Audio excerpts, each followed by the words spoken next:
ये यहाँ पर यूपीएससी हिस्ट्री ऑप्शनल का सिलेबस है, ये हम देखते हैं। जैसे प्रश्न पत्र फर्स्ट है, हिस्ट्री का पेपर फर्स्ट, उसमें हम देखें क्या बताया गया है।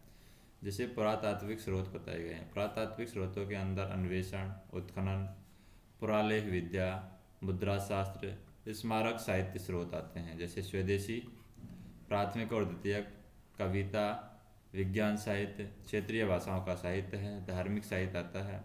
विदेशी वर्णन में यूनानी, चीनी एवं अरब लेखक।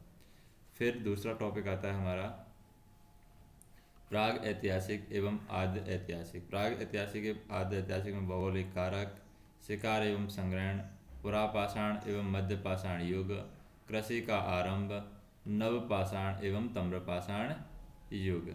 फिर है सिंधु घाटी सभ्यता। सिंधु घाटी सभ्यता में आ जाता है सिंधु घाटी सभ्यता का उद्गम, सिंधु घाटी सभ्यता का काल, सिंधु घाटी सभ्यता का विस्तार, सिंधु घाटी सभ्यता की विशेषताएं, सिंधु घाटी सभ्यता का पतन, सिंधु घाटी सभ्यता का अस्तित्व एवं महत्व, और सिंधु घाटी सभ्यता का कला एवं स्थापत्य।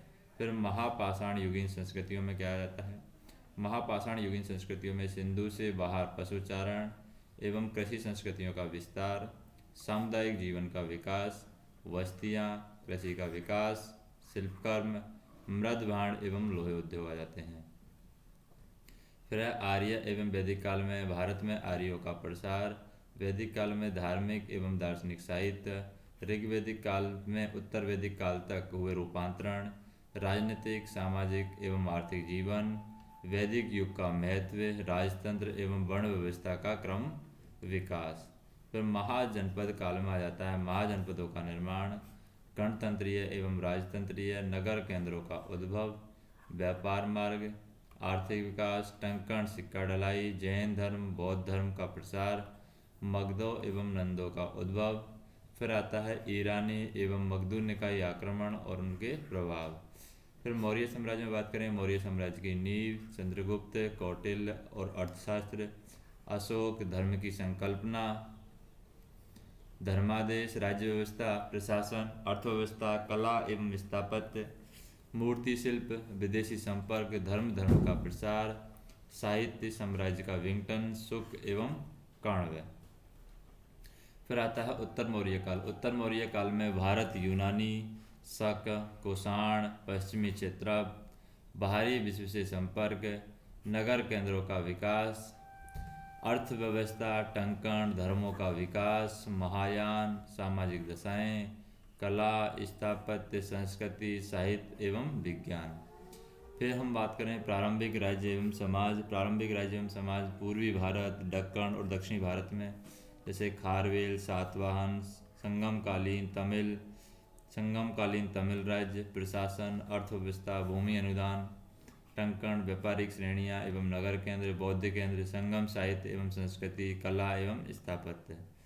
फिर गुप्त वंश की बात करें, गुप्त वंश वकाटक एवं वर्धन वंश है। गुप्त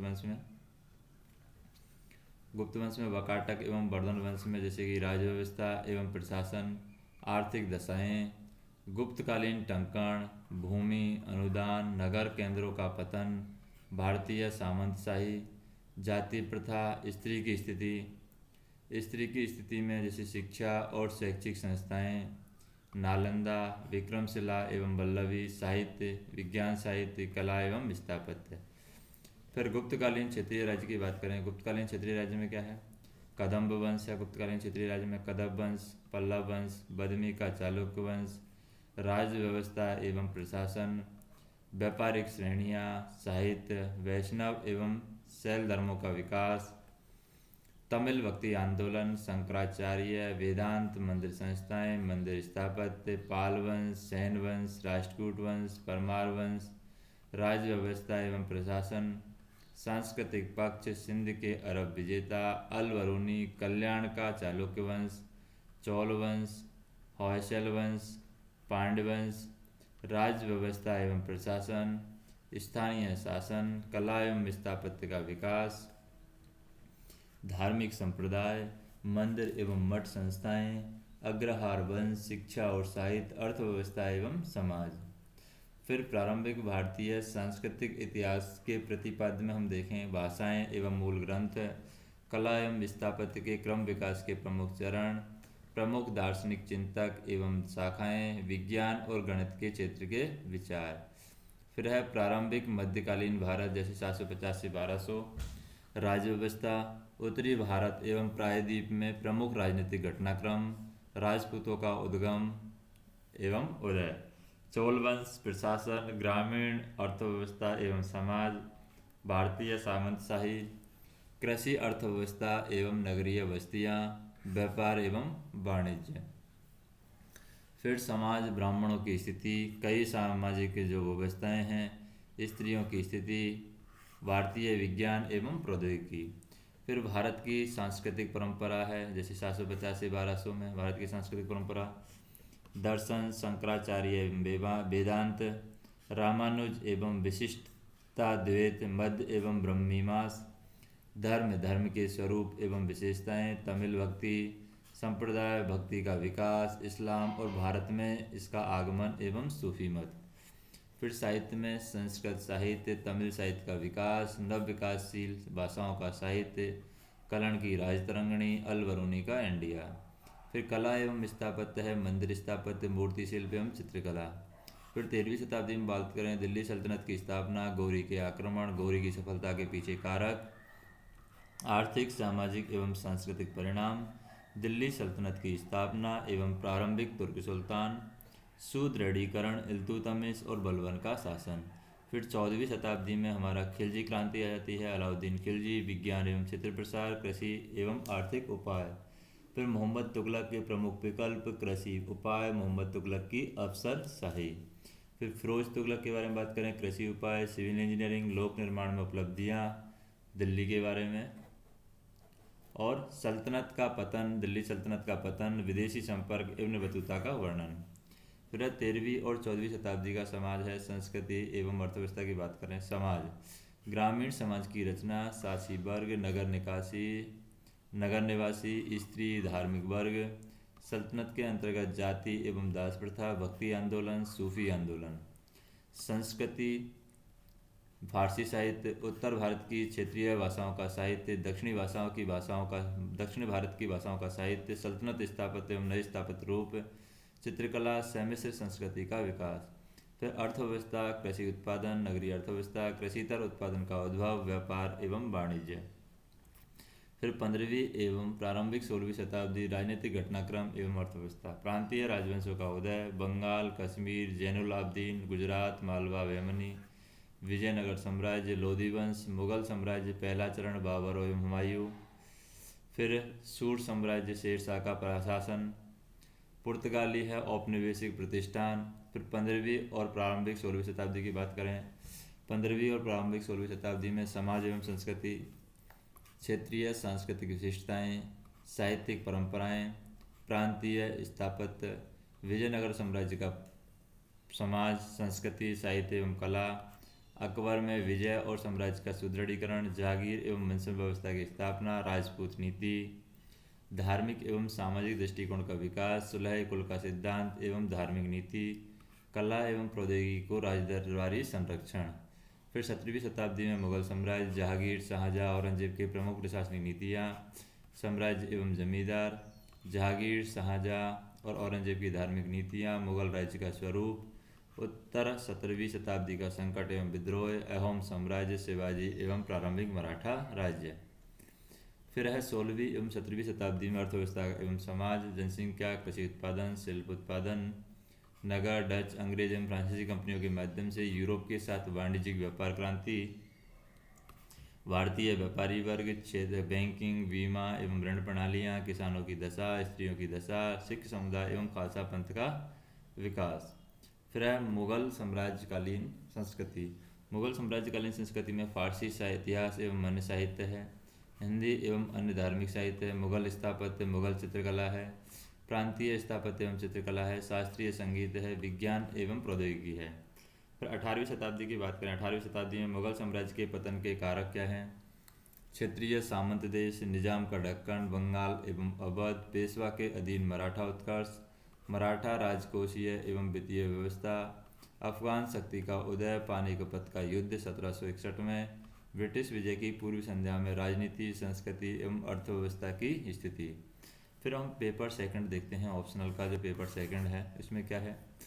भारत में यूरोप का प्रवेश, प्रारंभिक यूरोपीय बस्तियाँ, पुर्तगाली एवं डच, अंग्रेजी एवं फ्रांसीसी ईस्ट इंडिया कंपनियाँ, आधिपत्य के लिए उनके युद्ध, कर्नाटक युद्ध, बंगाल, अंग्रेज अंग्रेज एवं बंगाल के नवाब के बीच संपर्क, सिराज और अंग्रेज और प्लासी का युद्ध, प्लासी का महत्व।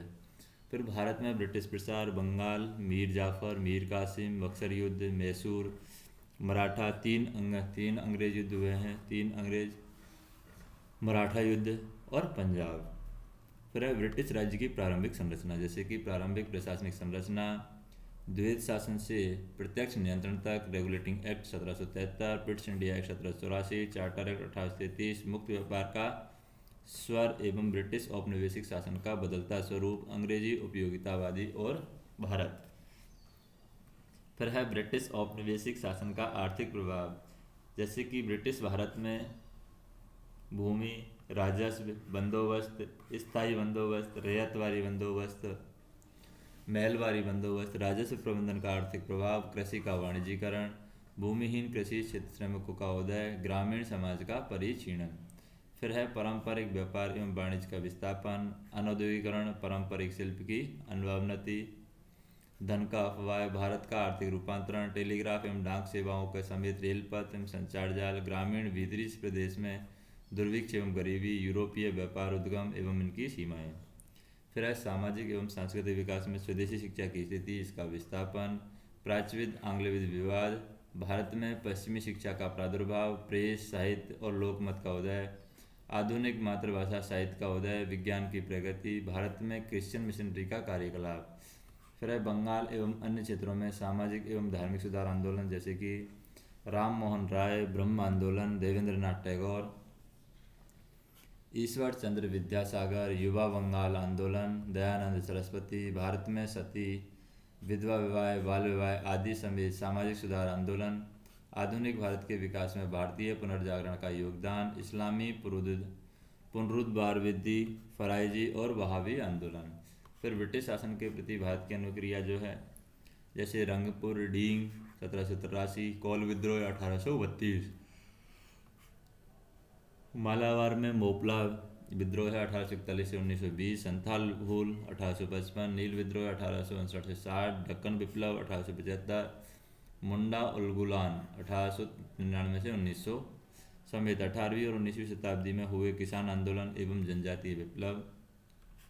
1857 का महाविद्रोह उद्गम, स्वरूप, असफलता के कारण, परिणाम, पश्च 1857 काल में किसान विप्लव के स्वरूप में बदलाव, 1920 और 1930 के दशकों में हुए किसान आंदोलन।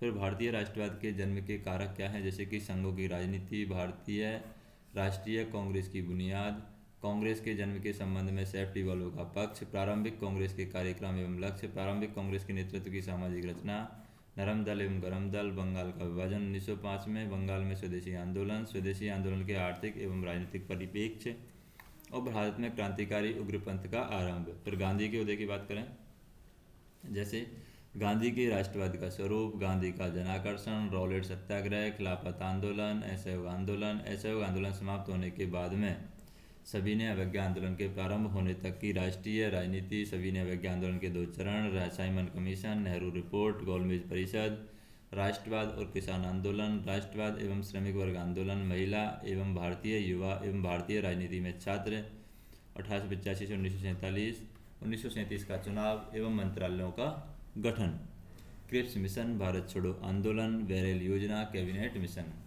फिर औपनिवेशिक में भारत में 1958 और 1935 के बीच संवैधानिक घटनाक्रम। फिर राष्ट्रीय आंदोलन की अन्य कड़ियाँ हैं, जैसे क्रांतिकारी, बंगाल, पंजाब, महाराष्ट्र, यूपी, मद्रास, मध्य प्रदेश, भारत से बाहर, वामपंथ, कांग्रेस के अंदर का वाम पक्ष, जवाहरलाल नेहरू, सुभाष चंद्र बोस, कांग्रेस समाजवादी पार्टी, भारतीय कम्युनिस्ट पार्टी एवं अन्य वाम दल। अलगाववाद की राजनीति है, जैसे मुस्लिम लीग, हिंदू महासभा, सांप्रदायिकता एवं विभाजन की राजनीति, सत्ता का हस्तांतरण एवं स्वतंत्रता। फिर एक राष्ट्र के रूप में सुदृढ़ीकरण, जैसे नेहरू की विदेश नीति, भारत और इसके पड़ोसी देश 1947 से 1964, राज्यों का भाषावाद पुनर्गठन 1935 से 1947, क्षेत्रीयवाद एवं क्षेत्रीय असमानता, भारतीय रियासतों को एकीकरण, निर्वाचन की राजनीति में रियासतों के नए प्रिंस और राष्ट्रीय भाषा का प्रश्न। फिर 1947 के बाद जाति एवं निर्जातित्व, उत्तर औपनिवेशिक निर्वाचन राजनीति में पिछड़ी जातियां एवं जनजातियां, दलित आंदोलन, आर्थिक विकास एवं राजनीतिक परिवर्तन, भूमि सुधार योजना एवं ग्रामीण पुनर्रचना की राजनीति, उत्तर औपनिवेशिक भारत में परिस्थितिकी एवं पर्यावरण नीति, विज्ञान की तरक्की। प्रबोध एवं आधुनिक विचार। प्रबोध के प्रमुख विचार है कांट एवं रूसो। उपनिवेशों में प्रबोध प्रसार, समाजवादी विचारों का उदय, मार्क्स के समाजवाद का प्रसार। फिर आधुनिक राजनीति के मूल स्रोत क्या हैं? यूरोपीय राज्य प्रणाली, अमेरिकी क्रांति एवं संविधान, फ्रांसीसी क्रांति एवं उसके परिणाम 1789 से 1815, अब्राहम लिंकन के संदर्भ के साथ अमेरिकी सिविल युद्ध एवं दासता का उन्मूलन, ब्रिटिश गणतंत्रात्मक राजनीति 1815 से 1850, संसदीय सुधार, मुक्त व्यापारी चार्टरवादी। फिर औद्योगिकरण है, अंग्रेजी औद्योगिक क्रांति, कारण एवं समाज पर प्रभाव। अन्य देशों में औद्योगिकरण, यूएसए, जर्मनी, रूस, जापान, औद्योगिकरण एवं भूमंडलीकरण। फिर है राष्ट्र राज्य प्रणाली। 19वीं शताब्दी में राष्ट्रवाद का उदय, राष्ट्रवाद, जर्मनी एवं इटली में राज्य निर्माण, पूरे विश्व में राष्ट्रीयता के आविर्भाव के समक्ष साम्राज्यों का विघटन। साम्राज्यवाद एवं उपनिवेशवाद की बात करें हम, दक्षिण एवं दक्षिण पूर्वी एशिया, लातिन अमेरिका, दक्षिण अफ्रीका, ऑस्ट्रेलिया, साम्राज्यवाद एवं मुक्त व्यापार, नव साम्राज्यवाद का उदय। क्रांति और प्रतिक्रांति की बात करें, 19वीं शताब्दी यूरोपीय क्रांतियाँ, 1917 से 1981 की रूस की क्रांति, फांसीवाद क्रांति, प्रतिक्रांति इटली एवं जर्मनी, 1947 की चीनी क्रांति, विश्व युद्ध में संपूर्ण युद्ध के रूप में प्रथम और द्वितीय विश्व युद्ध, समाजतीय निहितार्थ, प्रथम विश्व युद्ध के कारण एवं परिणाम, द्वितीय विश्व युद्ध के कारण एवं परिणाम। फिर द्वितीय विश्व युद्ध के बाद का विश्व हम दो शक्तियों का आविर्भाव, तृतीय विश्व एवं गुटनिरपेक्षता का आविर्भाव, संयुक्त राष्ट्र संघ एवं वैश्विक विवाद। फिर औपनिवेशिक शासन से मुक्ति, जैसे कि लातिन अमेरिका वॉलीवॉर, अरब विश्व मिस्र, अफ्रीकी रंगभेद से गणतंत्र तक, और दक्षिण पूर्वी एशिया वियतनाम। फिर है औपनिवेशिक एवं अल्प विकास, विकास के बाधक कारक, लातिन अमेरिका और अफ्रीका, यूरोप का एकीकरण, जैसे यूरोपीय संस्थाएं, नाटो एवं यूरोपीय समुदाय, यूरोपियन कम्युनिटी, यूरोपियन समुदाय, यूरोपियन कम्युनिटी का सुदृढ़ीकरण एवं प्रसार, यूरोपीय संघ, सोवियत यूनियन का विघटन एवं एक ध्रुवीय विश्व का उदय, जैसे सोवियत साम्यवाद एवं सोवियत यूनियनवाद को निपात तक पहुंचाने वाले कारक 1985 से 1991, पूर्वी यूरोप में राजनीतिक परिवर्तन 1989 से 2001, और शीत युद्ध का अंत एवं अकेली महाशक्ति के रूप में यूएस का उत्कर्ष है।